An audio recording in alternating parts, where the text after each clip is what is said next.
Have you ever noticed your reflection acting differently? Just for a split second, maybe moving when you're perfectly still, or smiling when your face is serious. Most people dismiss it.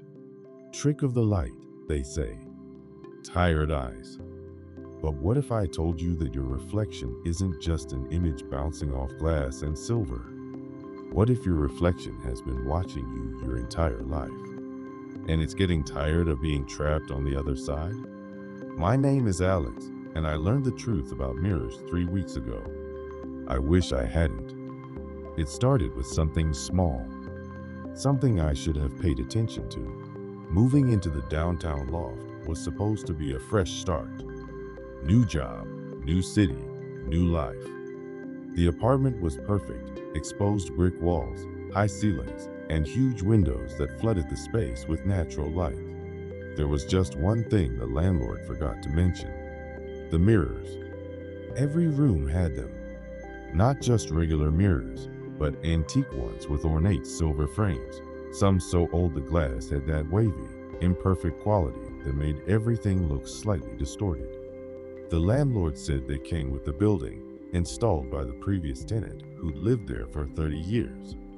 Eccentric old woman, he'd explained. Artist type. Said the mirrors helped with her work. We never got around to removing them after the incident.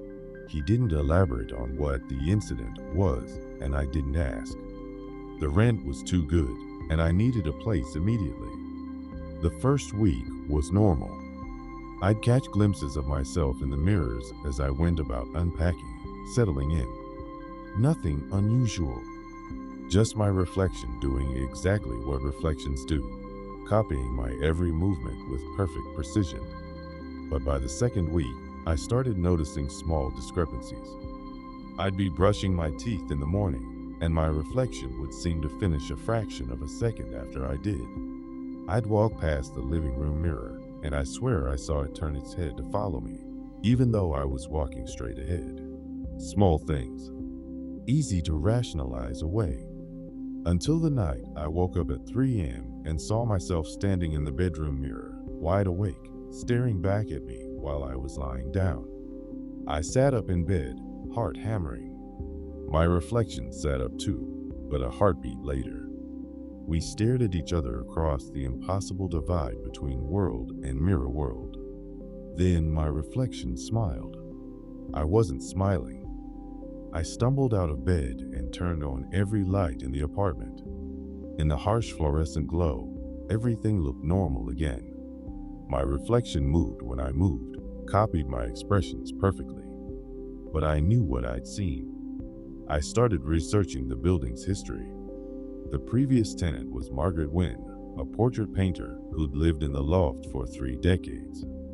According to newspaper archives, she'd been found dead in her apartment, sitting in front of her easel with a paintbrush still in her hand. She'd been painting a self-portrait, but something was wrong with it. The newspaper described it as unsettling and not quite right, though they didn't specify how. The painting was never found.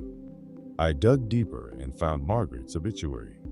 It mentioned that she'd become increasingly reclusive in her final years, claiming that mirrors were windows, not walls, and that reflections have their own desires.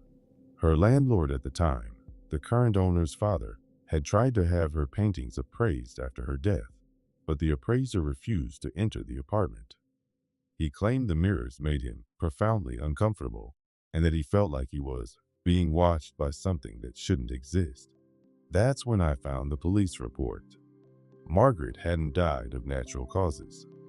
She'd been found with deep cuts on her hands and face, as if she'd been clawing at herself.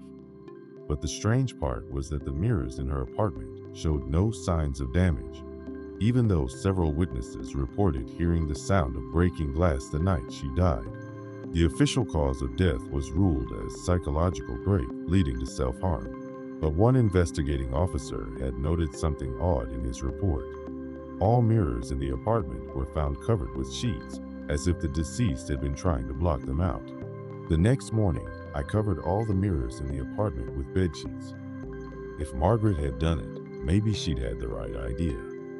For a few days, everything was quiet. I felt safer, more in control. But then the sound started. Tap, tap, tap, coming from behind the covered mirrors. It would start softly, usually around sunset, and gradually grow more insistent.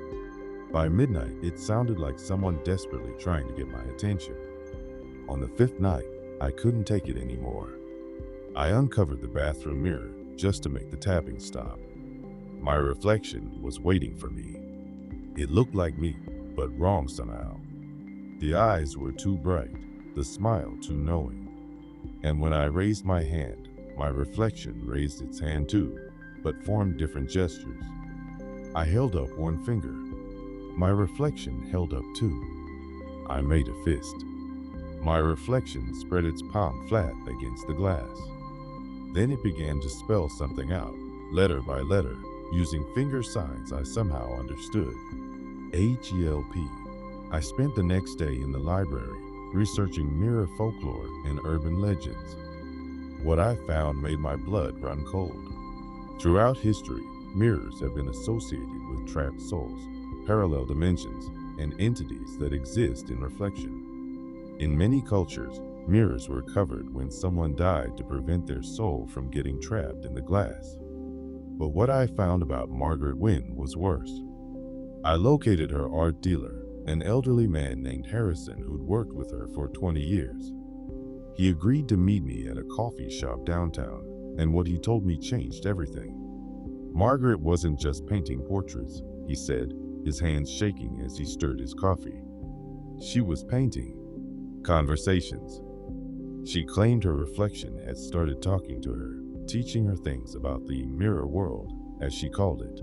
According to Harrison, Margaret had become obsessed with the idea that reflections were actually separate beings, copies of ourselves that existed in a parallel dimension, forever forced to mimic our actions. She said her reflection was tired of being a copy. Harrison continued. It wanted to be real, to live in our world instead of just watching from the other side. In her final months, Margaret claimed she was working on a way to help her reflection cross over. She called it the exchange. But something went wrong. Harrison pulled out an old newspaper clipping I hadn't seen before. The headline read, "Local artist found dead after apparent struggle with intruder. No signs of forced entry." The thing is, Harrison said, leaning closer, Margaret was found with someone else's hair under her fingernails. Hair that matched hers exactly, but the DNA was different. Subtly different, like it came from a close relative, but Margaret had no siblings. The police buried that detail. Too weird for the official report. That night, I stood in front of the bathroom mirror with the lights dimmed. My reflection was waiting, as I knew it would be. "What do you want?" I asked out loud, feeling ridiculous but desperate for answers. My reflection mouthed words, and somehow I could understand them. I want to live. I want to feel sunlight on my skin instead of just reflecting it. I want to taste food instead of watching you eat. I want to exist. I stared at my other self, seeing the longing in its eyes, my eyes, but somehow different. "What happened to Margaret?" I asked. My reflection's expression grew sad. She tried to help her other self cross over. But the process, it's difficult, dangerous. She didn't understand the rules. What rules? Only one of us can exist in your world at a time. For me to cross over, you would have to take my place. We would exchange. I backed away from the mirror. "That's impossible." My reflection shook its head.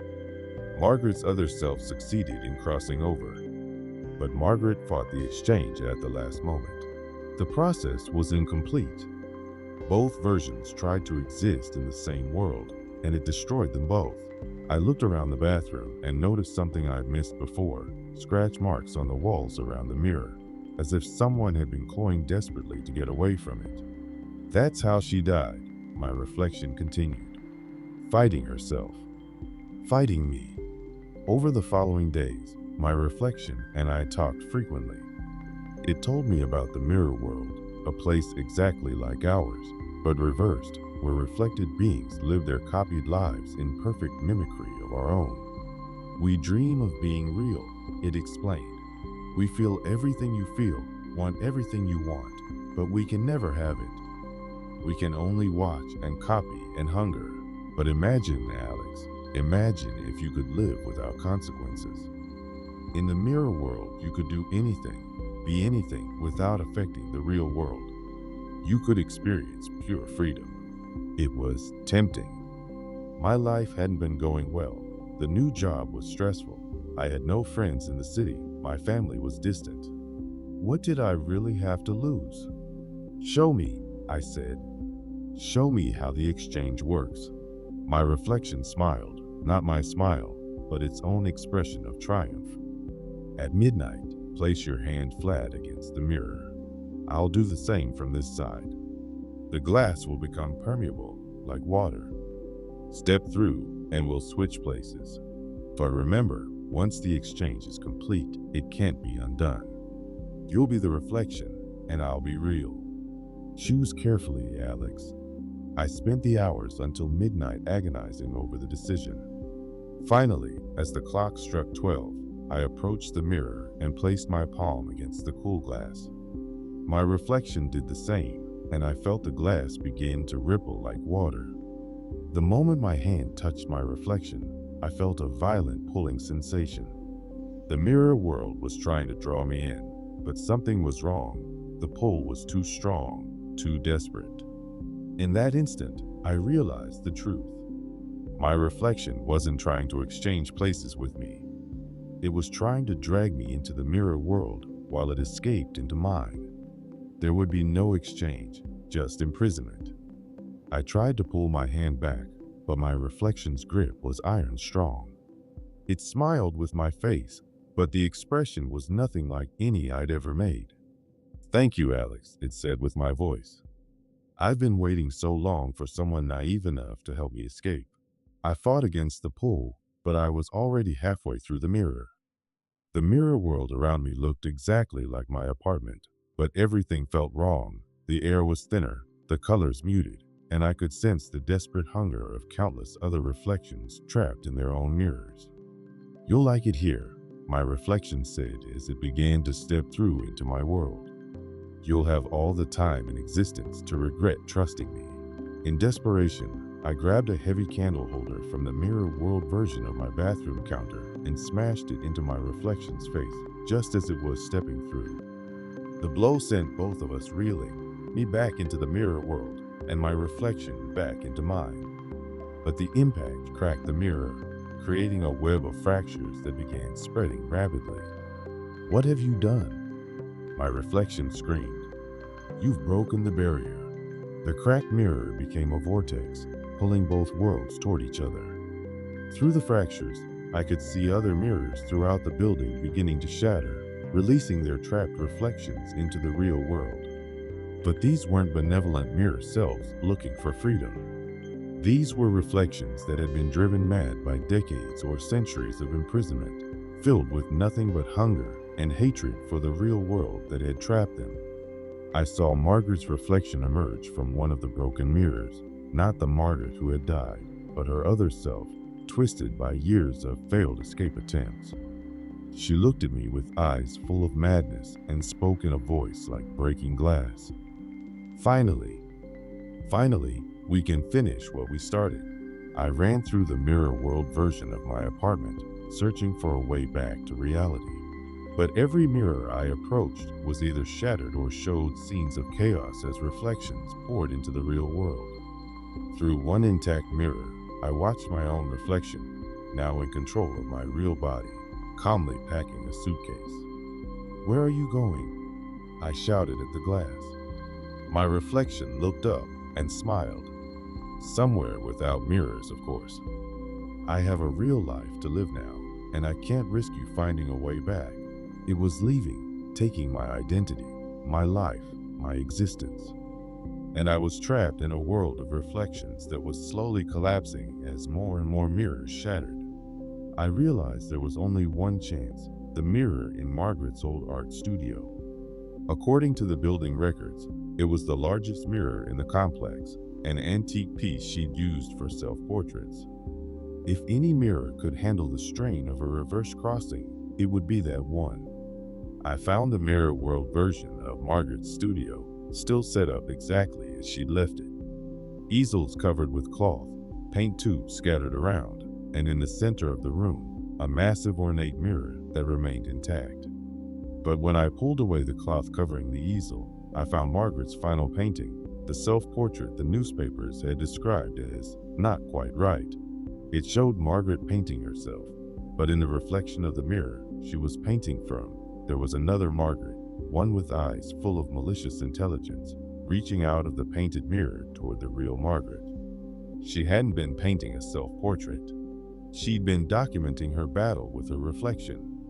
And at the bottom of the canvas, in Margaret's careful script, the mirror world is collapsing. They've been feeding on our world's energy for centuries.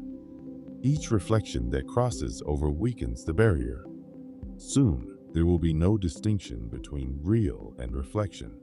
Below that, in different handwriting, her reflection's handwriting, let them all cross over. Let the mirror world consume the real world. We deserve to exist. The large mirror began to crack, just like all the others. I had minutes, maybe less, before it shattered completely. I approached the cracking mirror and saw my reflection on the other side, but not my evil duplicate.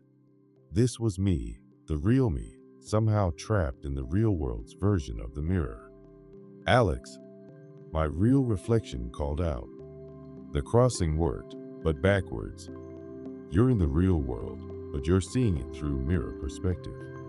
I'm trapped in the mirror world you think is real." Everything I thought I understood flipped. The world I thought was the mirror world was actually reality, and my evil reflection was actually the real me, trying to escape what I thought was the real world but was actually the mirror dimension. I'd been trapped in the mirror world all along, probably from the moment I'd first noticed my reflection acting strangely. The real me had been trying to communicate, trying to get my attention, trying to help me realize I was trapped. "The entity that's been talking to you, my real reflection," he explained urgently. "It's not your reflection. It's something else that's been pretending to be your reflection. Margaret's reflection, it survived her death and has been trapping people in the mirror world ever since, feeding off their life energy while impersonating them in the real world." Through the cracking mirror, I could see the truth, my real apartment, where something wearing my face was preparing to leave town, to abandon this feeding ground and find new victims elsewhere. "You have to get back to the real world," my reflection said. "If I can break this mirror from the inside while you cross over, we might be able to reverse the trap. But if the mirror shatters completely, we'll both be lost," I finished. My real reflection nodded grimly.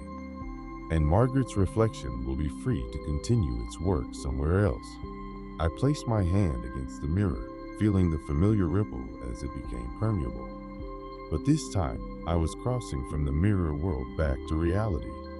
The crossing was agony, like being born in reverse, compressed through dimensions I couldn't understand.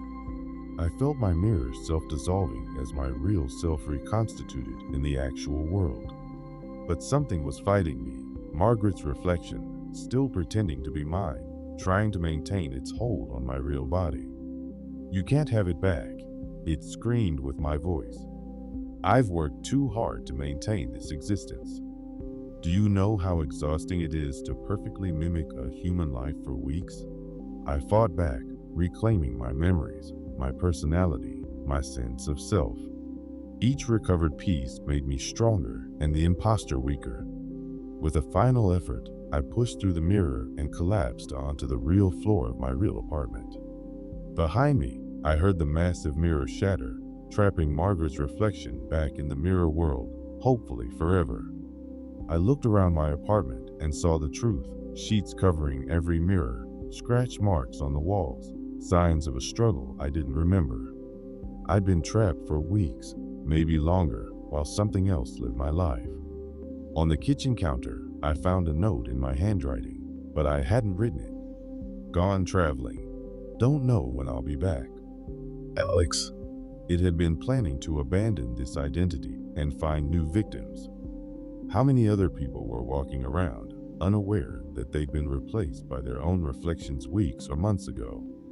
I spent the next several days putting my life back together, dealing with the consequences of weeks of absence that I couldn't explain. I told people I'd had a breakdown, needed time away. Close enough to the truth.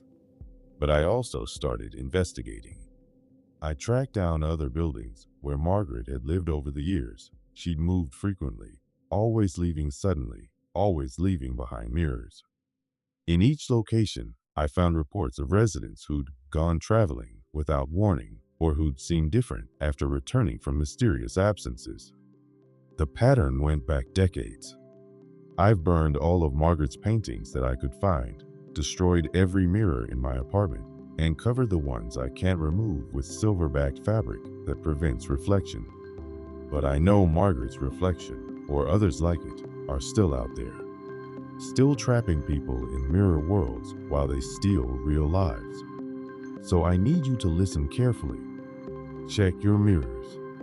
Really look at your reflection. Does it move exactly when you move? Does it smile exactly when you smile?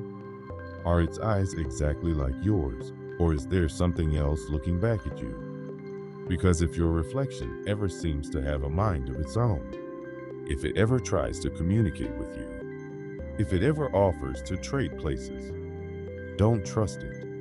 And whatever you do, don't touch the glass. Some reflections should stay trapped forever.